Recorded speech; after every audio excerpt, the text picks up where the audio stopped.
രാജ്യത്ത് പൊണ്ണത്തടിയുള്ളവരുടെയും പ്രമേഹ രോഗികളുടെയും എണ്ണം ദിനംപ്രതി വർദ്ധിച്ചുവരികയാണ്. കാരണം നമ്മുടെ ജീവിതശൈലി തന്നെയാണ്. പഞ്ചസാര അടങ്ങിയ ഭക്ഷണങ്ങൾ അമിതമായി കഴിക്കുന്നത് തന്നെയാണ് ഇതിനു പിന്നിലെ ഏറ്റവും അപകടകരമായ കാര്യം.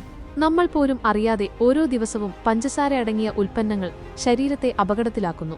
അമിതമായ അളവിൽ പഞ്ചസാര കഴിക്കുന്നത് പൊണ്ണത്തടി മാത്രമല്ല, പ്രമേഹം, ഹൃദ്രോഗം, നോൺ ആൽക്കഹോളിക് ഫാറ്റി ലിവർ തുടങ്ങിയവയ്ക്കുള്ള സാധ്യതയും വർദ്ധിപ്പിക്കുന്നു. പഞ്ചസാര കഴിക്കുന്നതിലൂടെ കലോറി മാത്രമല്ല വർദ്ധിപ്പിക്കുന്നത്, മറിച്ച് വിശപ്പ്, ഭക്ഷണത്തോടുള്ള അമിത ആസക്തി, ഇൻസുലിൻ, കരളിൽ കൊഴുപ്പ് എന്നിവ ക്രമാതീതമായി ഉയരുന്നു. അതിനാൽ നിങ്ങൾ 30 ദിവസം പഞ്ചസാര ഒഴിവാക്കുമ്പോൾ ഭക്ഷണത്തോടുള്ള ആസക്തി കുറയുന്നു, തലച്ചോറ് മികച്ച രീതിയിൽ പ്രവർത്തിക്കുന്നു, ക്ഷീണമില്ലാതാകുന്നു, വയറു കുറയുന്നു തുടങ്ങി ആരോഗ്യ പ്രശ്നങ്ങൾക്ക് കാരണമാകുന്ന പലതും പരിഹരിക്കപ്പെടും.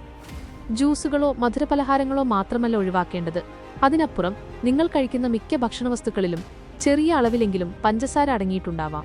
അതിനാൽ ആഹാരസാധനങ്ങൾ വാങ്ങുമ്പോൾ ലേബലുകൾ പരിശോധിച്ച ശേഷം മാത്രം വാങ്ങിക്കഴിക്കുക.